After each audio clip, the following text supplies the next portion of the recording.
সুপ্রিয় দর্শক আসসালামু আলাইকুম। মজার রান্নাটি করার জন্য আমি প্রথমেই ফ্রাই প্যানে তেল দিয়েছি। এবার কয়েকটা জিরা দিয়ে দিচ্ছি। এবার পালং শাক আর আলু একসাথে আমি কেটে নিয়েছি, ছোট ছোট করে কেটে রেখেছি। এবার দিয়ে দিচ্ছি হাফ চামচ পরিমাণ হলুদের গুঁড়া, দিয়ে দিব স্বাদ মতো লবণ। এবার আমি দিয়ে দিব অল্প পরিমাণ জল।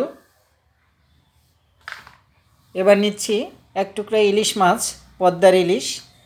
এটা আমি ভাজবো না, কারণ ভাজা মাছ আমার বাবু খুব কম পছন্দ করে এবং খুব তাড়াতাড়ি করে রান্না করব, এই জন্য আমি মাছটা না ভেজে দিয়ে দিচ্ছি।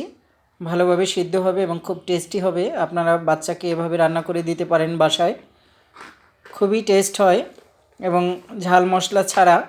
আমি মাছটাকে ঠিক মাঝখানে রাখছি।